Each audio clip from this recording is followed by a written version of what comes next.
Hey, I'm Allison here, and welcome to Little Left of Center, the podcast that interviews culture changers that are reshaping our world and breaking new ground. Today's guest on Little Left of Center is Larrabee. Lace is a nationally touring stand-up comedian and writer and actress, and what I think is so amazing about her is she has launched an all-female stand-up comedy workshop and has been selling out these programs for women who are trying to try their hand at stand-up comedy. But what I think it's doing is it's actually creating a movement in the world of stand-up comedy, which has always been traditionally male-dominated. So I'm so excited to bring her here to you today. You're going to love her. She's hilarious, and I had to catch myself during the interview from not laughing like a hyena. Enjoy, enjoy, enjoy. I am here with Larrabee. I'm so excited to have you today. And it's funny because I had interviewed your friend Greer Howard, and right after the interview, she's like, you need to talk to Larrabee. Aww. And literally that morning, I was listening to Callie and Jeff podcast, and they were talking about how good your set is and how, they're friendly Larrabee. So, that's so sweet. Yeah, so I'm glad to have you here. So Lace is a nationally touring comedian. She is now, which I've seen, a comedy writer. Yeah, that just started this week. So exciting, exciting. And what I thought was interesting is I was looking at your background or kind of learning about your background is that comedy, you've kind of taken some unexpected turns in your life. Sure. Mainly that comedy came out of pageant life. Yeah. I mean, it did and it didn't. It's kind of just that was the progression of my life. You can only do pageants for so long. So then after that, you have to fill that void afterward, and I loved being on stage and I loved performing. So I don't think comedy came directly from that, but it was the next thing that I did on stage, in between trying to look for acting work and all that. So yeah, I'd done pageants for a long time because where I lived in the middle of nowhere in South Georgia, that was the only way to get on stage. And that is more of the theme of my life. How to get on stage. How to get on stage. Yeah. So that is how pageants were birthed, because I did a lot of acting as a kid when we lived in the Atlanta area. Then we moved to South Georgia and no acting. Pageants, boom, there it was. Did that. Then that ended because you get, an opinion and cellulite at some point, and they're like, you're too old for this, and then you got to get out of that. And then I had tried to do some acting work and stuff in Atlanta, and it wasn't really going the way I wanted it to, and I was in a bad relationship, a really, really bad place, and I got rid of all the negativity in my life, and I was like, you know what, why am I waiting on people to pick me for a thing?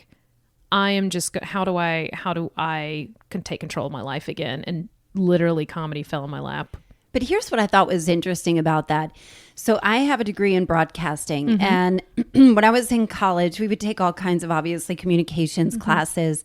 And one of them was video. And part of the video or part of creating content, I remember for me that they would say, okay, do a news broadcast. And I could not do a straight news broadcast. For me, it was always something comical and satirical. Sure. And I'm not a funny person, but I imagine, I have a little bit, but nothing to write home about. Right. But I wonder if it was like that for you, where you just couldn't help but see the funny. Oh, always. Yeah. I definitely think I was never voted class clown or anything like that, but I always, throughout my life, no matter what I was going through or doing at the time, I always had to find the funny. And that's what my family always did. And that's how we made it through hard times, was just laughing about it.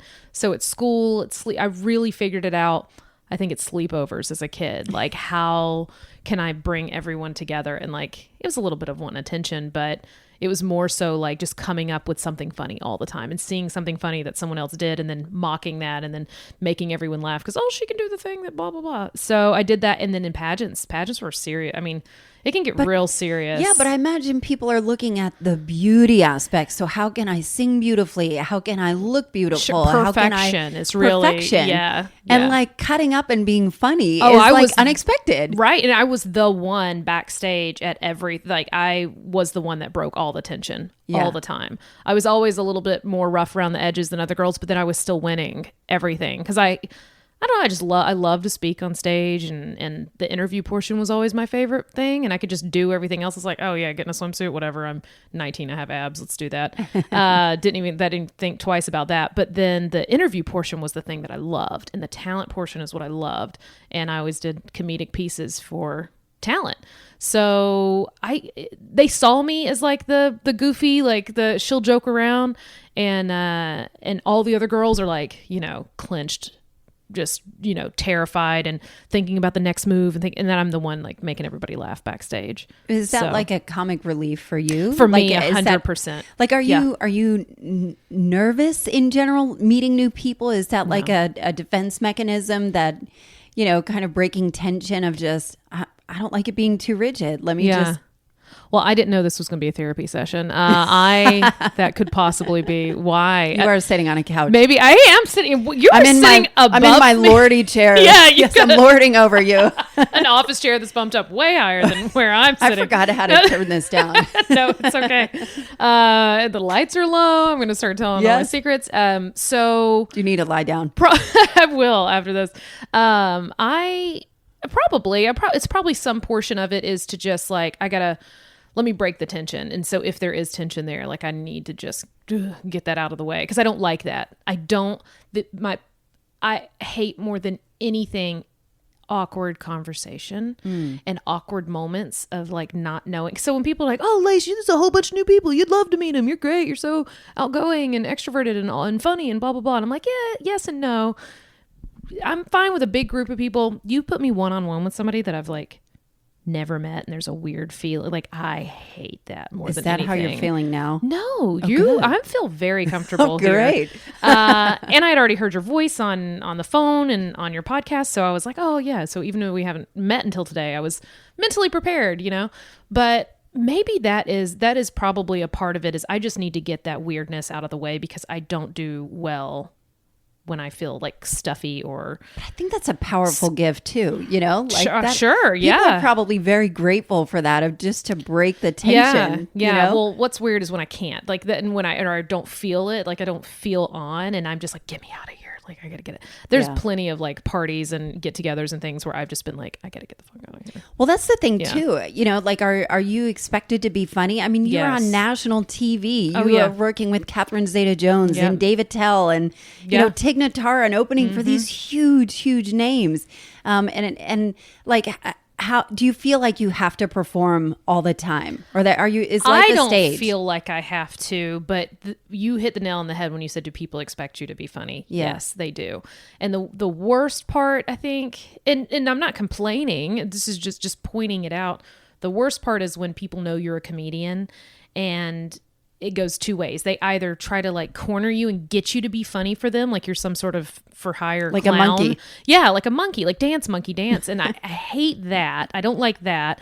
But that happens to every stand-up comedian. So that's not a new thing to be annoyed with. And you try to go with it for as long as you can. But the worst part, and this usually happens like after shows, sometimes it happens on social media, where people know you're a comic, and it's always a man, especially to a female comic, is they think that they can say anything to you. And they think that their sense of humor is your sense of humor. And they think the more gross and disgusting, and the more raunchy, the better. Because, I cuss and whatever, and I've got adult humor. I'm not super graphic, and I'm not a disgusting comic. Like, I cuss when need be, and I have adult humor. It's usually in relation to my husband. And then people come up and they just really think they can just say anything to you. That is fascinating. And they think you'll think it's funny. That is fascinating, because I was watching Nikki Glazer's new Netflix special last night. I love and Nikki. She is just out there. And I'm thinking, like, I almost felt compassion towards her, because she's talking about blowjobs and all kinds of mechanics around it. And I'm like, I bet guys say they do most fucked up shit to her. Totally. That's just so offensive. She gets it probably worse than a lot of people. And it is because, and what's so funny is like the audience can't tell, like they don't, like, as a comic, I totally see what Nikki does, and I would not like get her when she gets off stage. I've opened for her before.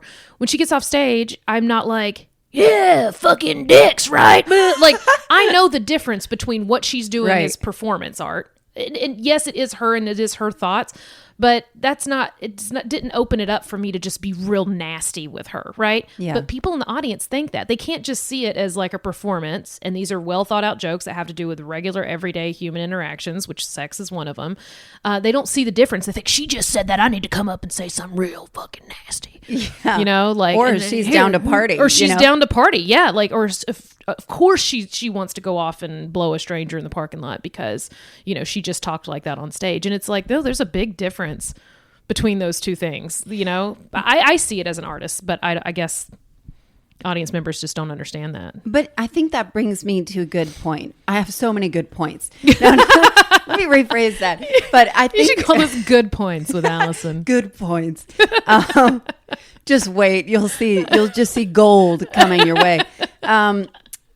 It brings me to a point that I think is really interesting about you, is that you have done something, again, somewhat unexpected, is that you have started this comedy workshop only for women. Yeah. And I think what's amazing about it is that all the ones are sold out up until next year at some point. Yeah, it's nuts. And it's these 8-week, it was 6 week weeks total. comedy show, comedy course where you are helping women kind of craft their comedy chops. So, you know, you have your own perspective, and there is on comedy as a woman. Is there a mission beyond that? Why women? What is your mission? Honest to God, I started the class because I needed some money. Like, that's why I started it. So, and that was I thought about that only up until that class started. I was like, okay, I'll try this thing. I had helped out a couple of women separately. One lady in town, she had some extra income, and she's like, I'm getting into comedy. I don't want to go out and work the open mic scene. She was in her 40s and mom, and she's like, I don't want to do all that. Come teach me. And I did. I worked with her, and she paid me, and I was like, oh, that's great. And then she told a friend who was in the same situation, and then she told a friend, and then so I'd helped 3 separate women. I was driving all the way to their houses, helping them out. And then it was the first friend who said, hey, listen, you're really good at this. You need to help other women. I was like, well, I could use some extra income, and that would, all right, I'll try it. I'll see. Let me see if any women want to do stand-up comedy. And holy shit, I opened up the first class online. I barely any sort of advertisement in any way. I think I paid for like one Facebook ad. And I reached out to just a couple of like secret groups of women that I'm in on the internet because, you know, just secret groups of women. We're all over the place. I want any man to hear that to be terrified. There's so many secret groups. How do I get in one of these secret Oh, there's groups? so many. I'll tell you. Yeah. Not on here because it's a secret. Yes. But I just kind of like planted the seed, and I was like, hey, I'm going to do this. And a lot of people had known me from doing stand-up around town anyway. And oh my God, the class like sold out. And I was like, well, shit, I don't know how many people am I supposed to take? How do you do this? Like, another class took this many. I'd never taken a comedy class before. I'd only taken acting classes. So I was like, shit, I guess I stop it now. And I like cut it off, and I took these women in, and immediately the whole, like, I guess I'll just do this to make a little bit of money, like, just disappeared. It was all from that moment on. Once I heard all of those women's stories on day one, because day one, I have everybody introduce themselves and say, why did you sign up? Once I heard those stories, it changed. What do you hear? Oh my God. So now at this point with my level 2 classes, so counting those graduates, not counting them graduating twice, individual women, I've graduated 135 women in the last year and a half or so, or almost 2 years, I guess. It'll be in December, 2 years. And I've heard the gamut, but there was one thing that I heard over and over and over. In every class, there's always a handful of women who were like, I had always dreamed of doing stand-up comedy. They're like, I love it. I secretly love stand-up comedy, right? Because everybody's always like, oh, stand-up comedy's a male game. This is men. First of all, let me back up and say I wanted to work with all women because I just love to work with all women. I did pageants for years. That created a community of women uplifting other women in a shocking way that you wouldn't even expect. And I met my best friends that I've ever had in my life from doing pageants. I did cheerleading for years and only did all girl cheerleading squads. And I've just always flourished better in a group of women. I feel more comfortable. And in comedy, I'm just surrounded by dicks, just 24/7, just sausage fest everywhere you go. So instead of it just being, I thought if it was co-ed, I was like, it's just going to feel like every open mic I've ever been to in my life. It's going to be mostly dudes. doing gross humor because they're brand new at it and it's not even, polished yet. And then it's going to be a couple of women who are nervous about it. So I was like, fuck it. Let me give these women a safe place where they can share their feelings and they can be open about the things they would like to talk about on stage in front of me first before they hit a live audience. And oh my God, the one reoccurring thing that I heard over and over was, I love either it was a secret and then I tried it. I went out and I tried to go to some open mics and it was all men. Or I went and I did these jokes that I knew were funny and I worked on them for months and I finally went out and tried them and then the men just stared at me in the audience. Or this male comic walked up to me and said, "That's not funny. You shouldn't talk about that." Or the worst, which is somebody did something creepy to them. They tried to do an open mic. They tried to sign up for something. And some guy said, "Well, you can only do my show if you do this," or whatever. Then they immediately started getting dick pics from the comics. Oh, God. Once, comic bookers are like, "Oh, give me your number so you can do my show." And then instead of them actually treating their number as a professional, contact, it would be to try to sext them and hit on them. And yeah, so I heard that so many times from so many women. I was like, fuck, we need this. Like, we have to have. So what is the programming like? What do you mean? In my course, class? yeah. Like, what do I do? Oh, what are you teaching? What's important? So the most important thing that I want my students to understand is don't compare your story to anybody else around you, because women, we're terrible at that. It's got to be so hard. So hard. So I try to break that and I remind them of that constantly. My number one rule in class is take a fucking compliment. That's the rule. And, secondly and all that, don't compare yourself and don't worry about that. You each have your own individual story and your individual story is going to make you stand out. So stop trying to be everybody else. And don't worry if her joke about this is better. It's your life, so tell your story. Most important thing is I try not to stress them out and I just kind of let them share. It's just a sharing moment, like week number 1 and week number 2. I'm like, don't write jokes. Don't try to write jokes. I kind of loosely tell them all the terms. I explain all the terms in comedy because I'm like, I don't want you to feel uncomfortable or hear me say a weird word that you don't understand what it means. So here's all the terms. And then I just say, okay, now here's your time on stage. And I time them. And in comedy, time is an important thing. You're up there for a certain amount of time. You have to learn to get the light and all that. So I teach them the basics of how stand-up works, how to remove the mic, how the mic stand, all those little basics. And then I just let them roll. I'm like, just talk about your fears, your embarrassing moments, your observations of the world around you, the things that make you unique, things that frustrate you, pet peeves, whatever.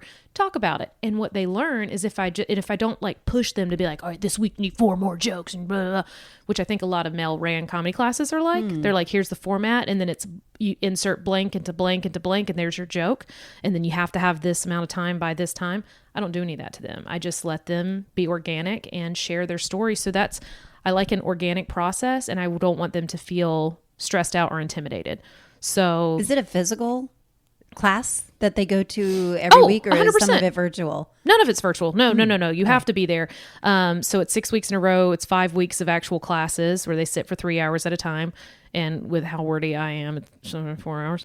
But they know that. They learn that book after extra time. Yeah. Just don't expect to get home super early. But yeah, so it's 5 weeks of 3-hour classes. And then we do a final rehearsal and a party, an appreciation party that I hold at my house.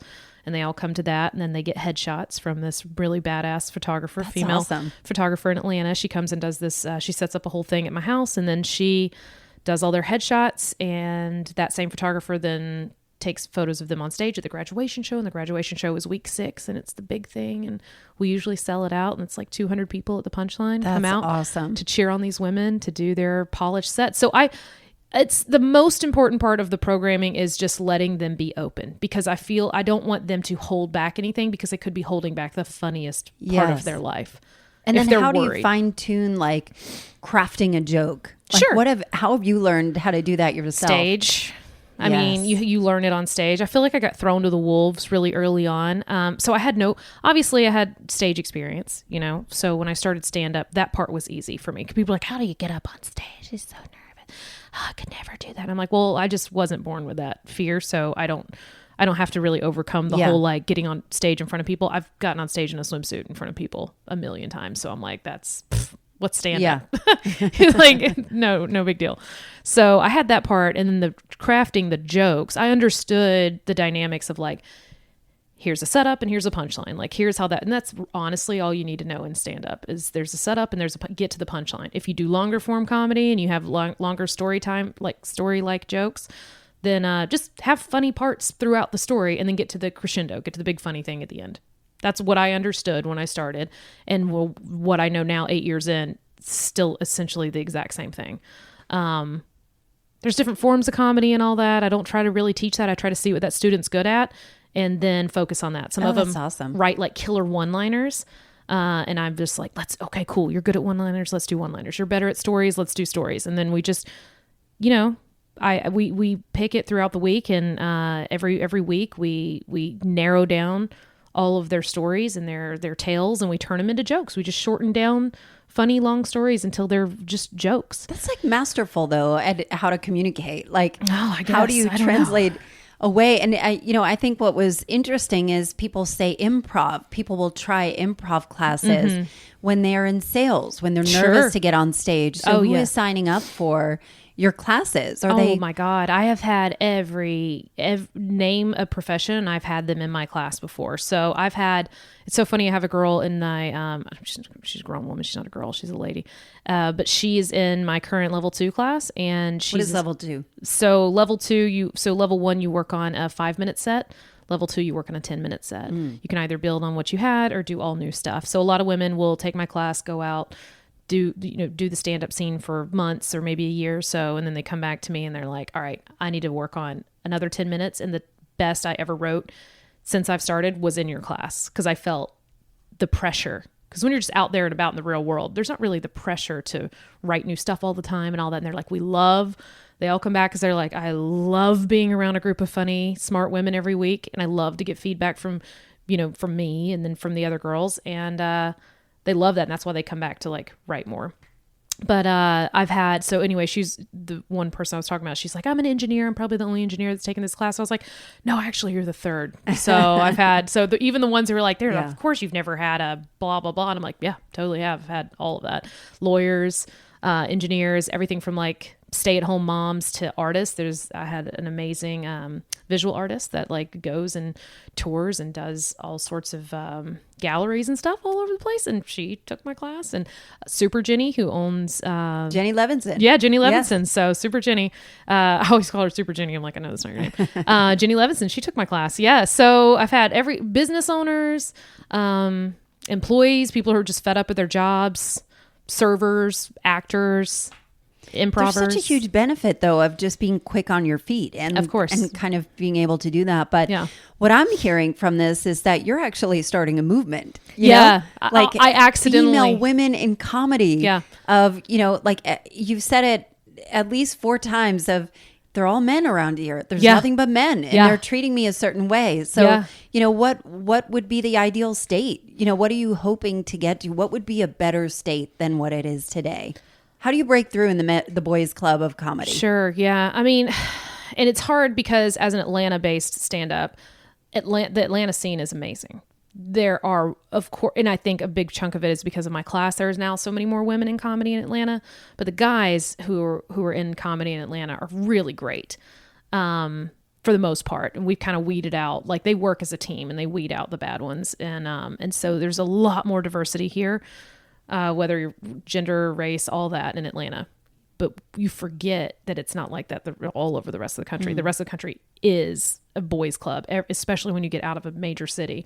It's awful. So I guess the ideal state of stand-up comedy would be just more balance, like just equality. Like I don't think that there should be all women comics or all male comics, and maybe not even perfectly 50-50, because just honestly, in a woman's life, if she wants to have children and she might be the main child care provider in the home or something like that, might fit her life. It might not fit her life to go out and pursue stand-up comedy because she might not have the freedoms that just a dude might have. So I know that it's probably never going to be 50-50 in the stand-up world. That would be ideal, because I feel like more men comedy consumers would be more forced to hear female voices. Yeah, what you see becomes normal. Right. Yeah. So representation matters. It really, truly does. And so many guys are like, are there female comics?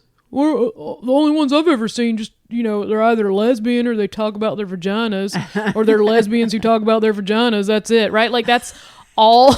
That's what dudes thinking. And I'm like, was Paula Poundstone the last comedian that you ever saw perform? Because there's like you mentioned, Nikki Glaser, Tig Notaro. There's so many great, insanely funny, interesting, unique women out there telling their stories on stage every night all over the country. But people, Whitney Cummings, I love Whitney. But yeah, there's so many people. Maria Bamford's my all-time favorite stand-up comic, and she's actually headlining the Red Clay Comedy Festival, and I get to work with her tomorrow night on stage, and I'm dying inside. Wow, I'm so freaking excited. But anyway, besides all that, like I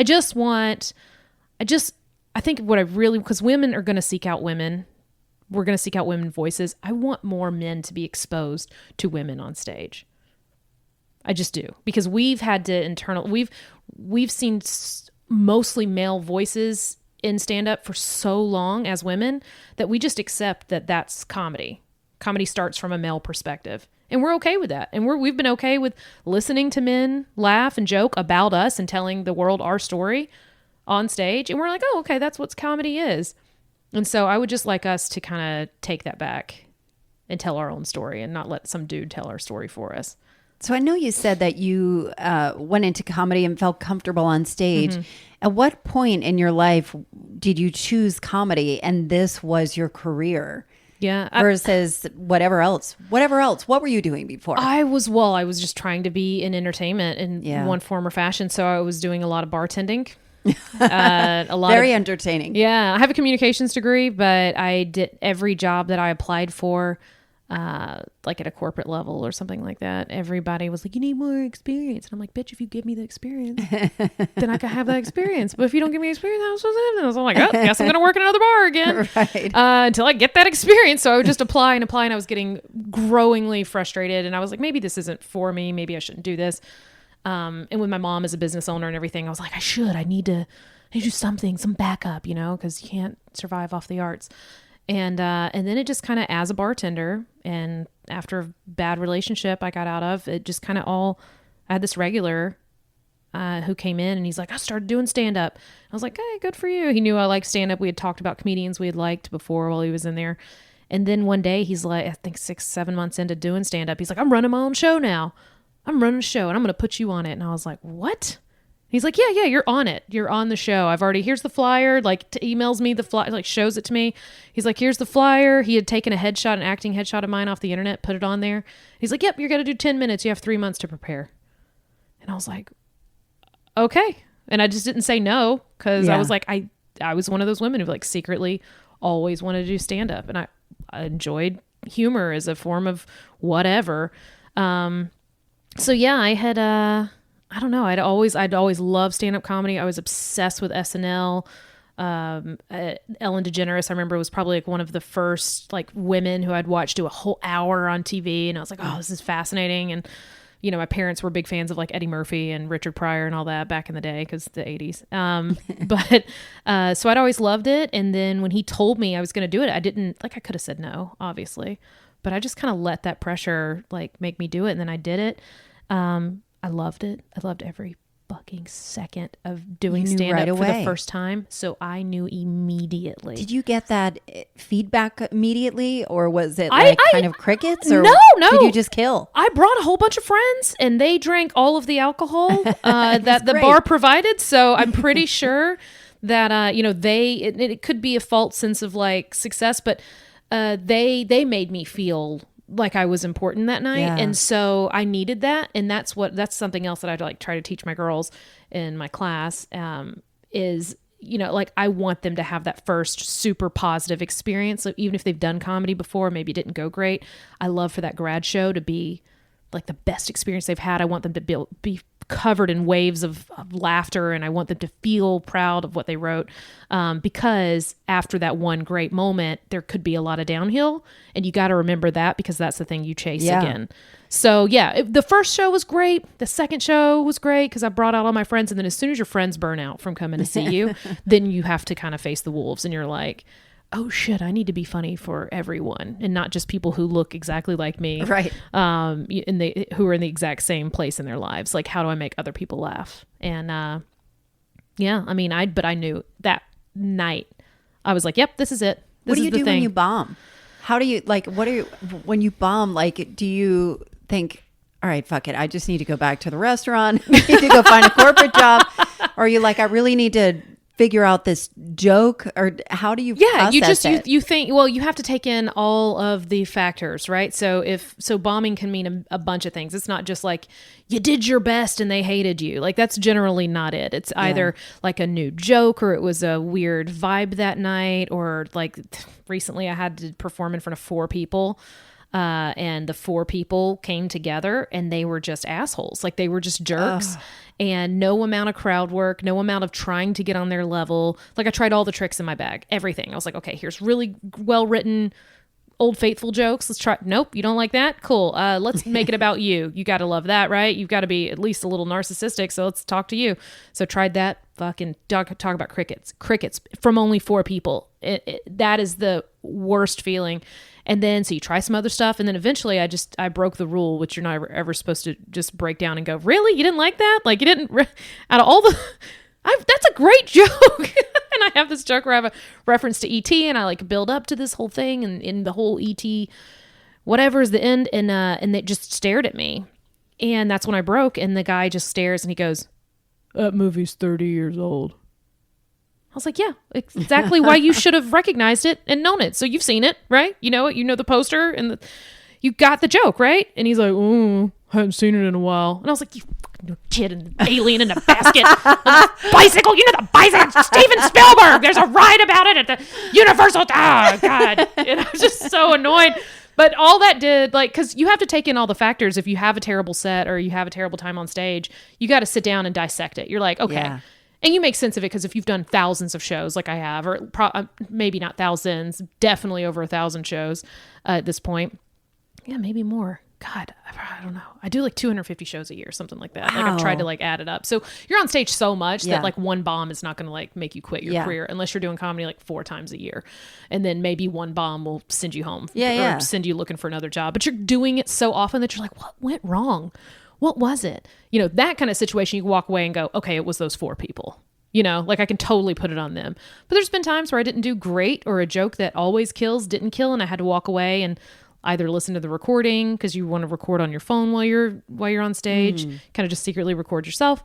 And so you kind of go and you're like, why? And then you're like, oh, it's because I mixed up the words, or it was too new of a joke and it just lingered on too long without a punchline, and that's why, or it was a weird subject, or if I'm going to talk about that subject, I need to sandwich it in between this and this. So there's, you know, mostly just trying a new thing is the hardest, and you may bomb every time you try a new thing, or it might work immediately, but usually it doesn't. Usually it's something you go, oh, I see. You can just rework the words. You rework it. Yeah. And then the next time you're on stage, you try it out a different way. And yeah, you're just constantly like tweaking. I've got a handful of jokes that I've been doing for at least 5 years, and I pull them out of my pocket, you know, when I'm doing a big paid gig or, you know, something important where I know I need to kill. So I'm definitely not going to try new stuff on a paying audience, especially the bigger the audience, the more. How many audiences are not paying? Oh, there's a lot. What is your business model? That's the same thing as music. I mean, anybody who's pursuing like an art like that, you can't, I mean, if it's open mics, you should never expect to be paid for ever. Right. So there's a lot of gigs that I do that either a favor to a friend who runs a cute little show at a brewery or something. Maybe they don't make any money off of it. Maybe they just make a certain amount and they don't pay their comics, but you get some free beer tickets or something. Yeah. So I don't always do paid gigs. A lot of gigs you do to get out the new stuff. Yeah. That's kind of the point of like unpaid stuff. You're like, I'm not getting paid for this, so it's okay if I don't do great. That's where you try your new stuff. When you're doing a big paid, like, and at this point in my career, most of them are paid, you know, booked gigs way in advance and all that kind of stuff. But those are different. But yeah, when you're doing something like that, you have some jokes that you use that you pull back out of your pocket every now and then, especially if you're not some genius writer who comes up with a whole new hour every year. And what I'll do is I'll take that time on stage to add and tag and tweak and on stage, something will come to me and then I'll change a joke. So there's jokes that I started like 3 years ago that sound almost completely different today, because every time I did it on stage, I thought of another way to say it, to better it and better it and better it and better it until I squeeze every last laugh I can get out of that topic. That's amazing. Yeah. What are you, are you like walking around and just noticing things and just pull up your phone and put it on notes? Like what happens when an idea comes to you? I don't attempt to write. So I don't actively like walk around like, is this something I should do comedy about? Like I just kind of wait till like a thing happens. And when that moment happens, or when a super funny to me idea comes into my head, yes, you write it down. But unfortunately, those ideas will always happen in a situation where you cannot write something down. So it'll be you're in the shower. Yeah, or whatever. Writing. Yeah, or you're stuck with a group of people or you're whatever, and you're just like, oh God, this is something I need to write about. Like, you know, so you're not always in a situation where you can, but yeah, the phone is where I immediately go to and into my notes, and yeah. So your husband is a comedian as well, isn't he? Yep. What are dinners like? Do you guys try and out funny each other? Are you competitive? No, not at all. But we are, I mean, not to like, I'm not trying to pat myself on the back or anything, but I mean, I am really funny usually. And especially Obviously. with people I'm super like close with, like, cause you just, you know how to make that person laugh. So we love to make each other laugh. It is not every single day is not like a comedy show. You know, we still have to deal with bills and life and animals and him opening up a can of LaCroix and not drinking it, and me finding 5 full bottles or cans of LaCroix all over the house. And that's a thing. So there's a lot of moments that aren't funny, just frustrating, but when we're just in conversation, like, yeah, we're both pretty fun. I mean, we're really funny, but he makes me laugh out loud. I want to go to dinner at your regularly. house. You might want to be like a fly on the wall, though, Right? Because we're funnier when there's probably not an audience, which, but we're really funny individually when there's, I don't know. I say that, but we got on stage together both last have some night. skills. Oh, no way. Yeah, we did that every now and then back in the day, and then we started doing it again last night, and because we had talked about it for the last week, so we went to Europe for 2 weeks, and came back home when we had this show had already been booked and planned, and we're like, you know what? Why don't I do a short set? You do a short set, and then we'll get on stage together and just wing it. See, like, we'll have a couple topics. It was great. It was really fun. Yeah. Are you guys both quick on your feet? I mean, is it easy to just get on stage and just go, or do you feel like you have to prepare? I mean, that's the secret of stand-up, is that everyone is very prepared when they're getting on stage. Unless you're watching someone brand new or super new, like even 2 years in or less, and they're not regularly doing comedy, they're probably winging it. But when you see a fully formed like joke, and I mean, the delivery might seem like it just came off the cuff, but they've said those words 1,000 times before.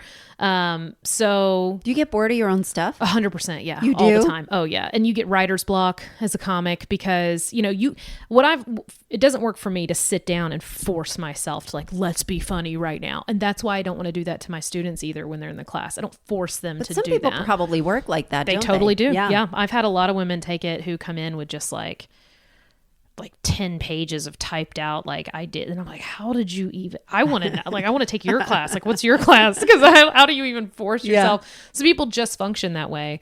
Unfortunately, fortunately, I wait till a thing happens or pops into my head, and that's how. So yes and no, I'm quick on my feet. I'm glad that I have that skill, because in between bits, well-prepared bits, or if a thing happens that you didn't expect to happen, a ton of unexpected things happen in a live event, you have to be able to react to it. So I'm really thankful for that skill. But most stand-up comedy is well-prepared and well thought out beforehand. Yeah. And I think what I think the brilliance of comedy is that art really does change culture. Oh, totally. And I'm wondering, have you ever gone in intentionally trying to change a perspective? I guess that's all comedians do, if they're doing a great job. But if you were to kind of wave your magic wand, what would be important for you to say for people to understand? What do you know that you wish people could know? That is a very layered, very deep question. A part of me's always wanted to be like a politician anyway. But that's what I mean. I think, it sounds like you stand up for things that I believe in. And so I do kind of I get soapboxy every now and then. Some people stand up is just them on a soapbox. Yes. They're there, that they have political stand up, and they are there to make a point, and they have a thing that they need to impart despite how it's going or if the audience likes it or not. And there's a lot of comics like that. I talk so much about my personal experiences, and I make fun of my husband a lot lately. That has been most of my stand-up. Lately. Yeah, especially lately. And so that's not... I don't really have a goal when I'm up there, other than the underlying goal that I constantly have is, whether I'm thinking about it or not, it's always there, which is I want everyone in this room to laugh. And if they're men and they haven't been through my experience, I want them to see that I am good at what I do and that this is funny even if you can't relate to it. Like, I want them to laugh and enjoy it and see a woman talking about anything as funny, you know? So I constantly have that.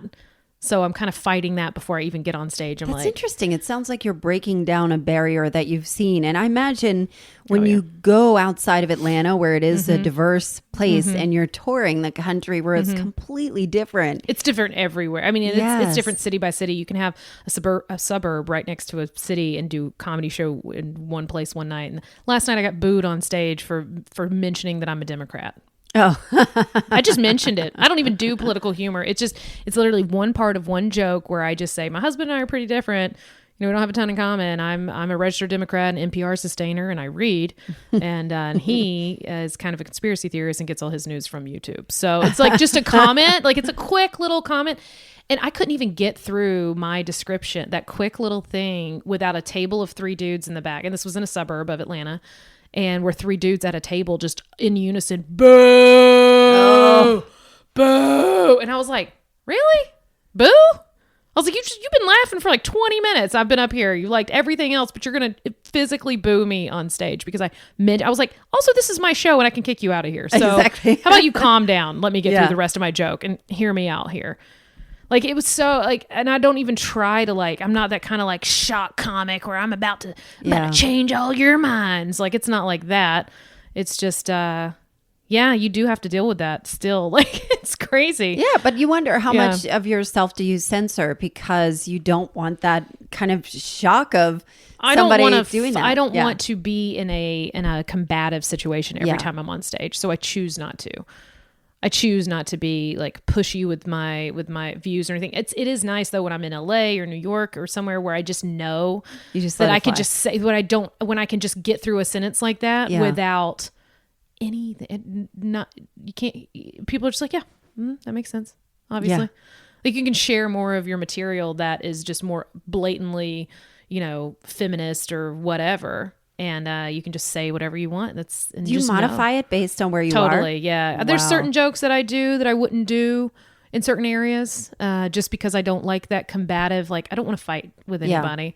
And you know what? They paid money to be at a show, and if I were a bigger name, and if and when I have a broader reach, and I'm at the point where I know that everyone in the audience came there for me because they like what I stand for and what I talk about, I think I'll be way more open. That's so interesting with my stand-up. too. Because in the meantime, if you're not famous, most people are coming to your show just because they wanted to go see a stand-up comedy show. Yeah.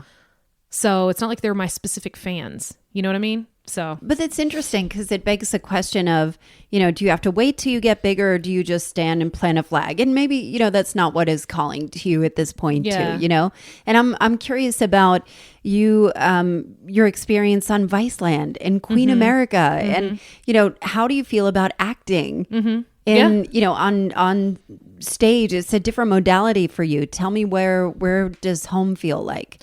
I love all of it, and it's interesting. Most of these acting gigs that I get I get them because of stand-up. They're always comedic. So they're comedic, and I just did a film this year that comes out next year. It's a Jon Stewart film, stars Steve Carell and Rose Byrne, and it's called Irresistible. And it's really just like the whole story. If you haven't heard, well, you probably haven't heard of this movie yet, but it's like this teeny tiny town in Wisconsin, and it's like pretty much a microcosm of like what's going on right now politically in the United States. And so I played they couldn't call it a Daily Show correspondent, but they called it a news satire correspondent. So that was my role. Yeah. So once again, Makes perfect sense. yeah. And my stand-up reel and my stand-up like is what got me that job. And same with Queen America. I played a snarky pageant show host. So that's what got me that. I mean, the stand-up part is what put me over the edge of the other people that I was up against for that role.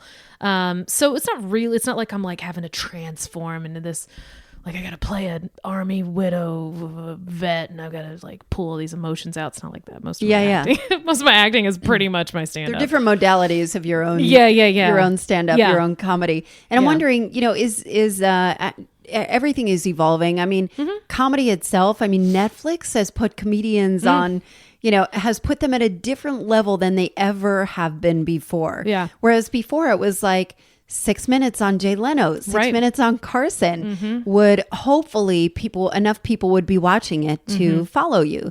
So what would be a great goal for you? Like what are you working towards that? Oh, constantly. Or is it just kind of, wherever it takes you, how can I stay on stage and keep people laughing? You're constantly, you always have like a set, if you're doing this full time, which I am, you always have a next step you need to get to. So, late night set is super important in comedy. And now there's so many different talk show hosts. Well, they're all still white men, but there are so many talk show hosts that have comics on as a guest.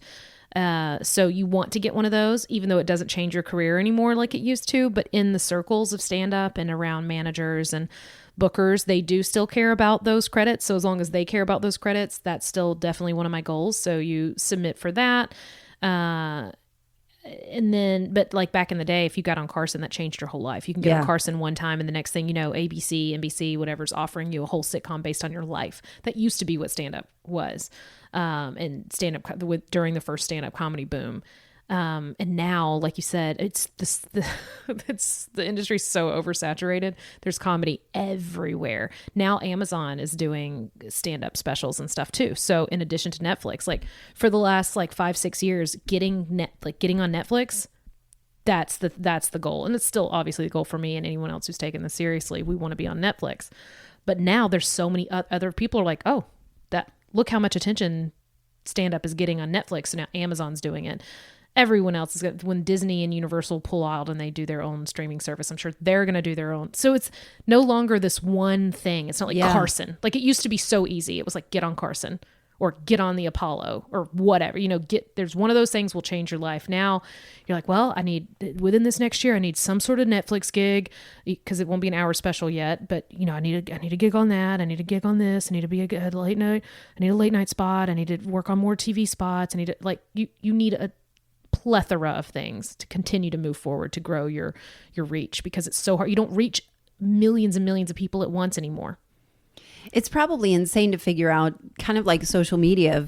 I'm trying to build my audience on social media, and I'm so bad at it. You have just to a be hot mess, obsessed with it, and you literally have to do it as a full-time job. I hate it. I do so too. I imagine it's the same thing for you. Of how do I make sure I'm in the right place and people are seeing my comedy, and how do you hit the zeitgeist when it's at the right time? And so I think it's fascinating of your climb, but the good news is that you're having fun and laughing on the way. It's not like you're toiling and digging in the dirt. But I wonder, off stage, what do you do for fun? What is that like? What is off stage? No, well, it's kind of fun that my whole life is on stage. And it is fun. I have a super strong girlfriend group, and so I have literally some of the best friends on the planet, and we love to get together and we do girls trips regularly. So at least once a year we try to all get together and do something out of town. And then when we're not doing that, we get together. So those are my old school friends, the friends who've been there through everything. At Greer Howard's episode, she talked about Beth Keener, who is one of my best friends in the world. And so between her and I and our little group we have around us, including Greer, we try to get together as much as possible and do big trips. So that's definitely, that keeps me grounded because they're not entertainment based friends. Like that, yes, they're in You entertainment. mean Beth Keener and Greer Howard, entertainment news on air hosts? Yeah. They're not entertainers. Well, outside of comedy, I guess, is the best. So we're all in entertainment in one form or fashion, but we're not really. It's a different vibe. It's not like they're trying to get comedy bookings from me, and I'm not trying to like get like sports hosting, gigs from them. So we're allowed like just to relax and not have to do things that are like, we don't feel like we're networking. Do you get fueled when you're in comedy or when you're around comedians? For material and stuff? Yeah. Do you, or just inspired, for sure. Yeah. If I ever, when I get in those holes of like, I think tonight, like I think this weekend with being on the Red Clay Festival, it brings in, like I said, comics from all over the country. And, I like to do things like that. And I'm thankful that this one's based in Atlanta, so I don't have to travel far or anything. I love these moments because I'll see comics I don't regularly see, and a topic or just being around them or hearing something like it sparks a new place in your brain. So when I get in like a lull, it's nice to just be around other comics and just go watch comics, even watch basic bare amateur open mic type comedy, and go watch really, really good comics who know what the fuck they're doing, like to see them in their element. Seeing them, all of that kind of like sparks your own creativity. Cause is it hard not to critique and pull apart what no, they're you're doing? constantly doing that all the time. Yeah. I mean, we are, I'm not a comedian and I do the same. Oh, we all do it. Yeah. Oh God. And everyone's a critic, right? And so yeah, of course you're doing that part. But the other side of it though is, if you're competitive, which of course you are, if you're in this business, that you're like, I got a joke like that and it's better. And I like the way that I do blah, blah, blah, such and such. So sometimes just like that competitive edge will just going out and seeing other comics. You think I can do that. I can do better than that. Yeah.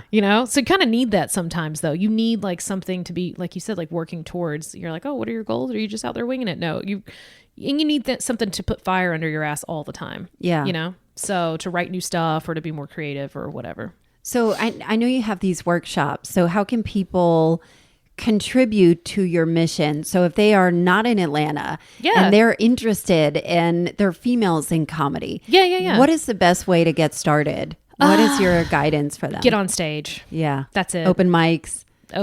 That's the only way. I mean, that's literally it. Everybody wants a magic pill that'll just like change it all. And just all of a sudden you'll be this amazing stand-up. Even the women who've taken my class, and here's the thing, I'm not like, even in the world of stand-up, it is so looked down upon for teaching comedy. So like, it is? Oh yeah. Because they're like, oh, just, just focus on yourself and don't be a sellout and go teach other people.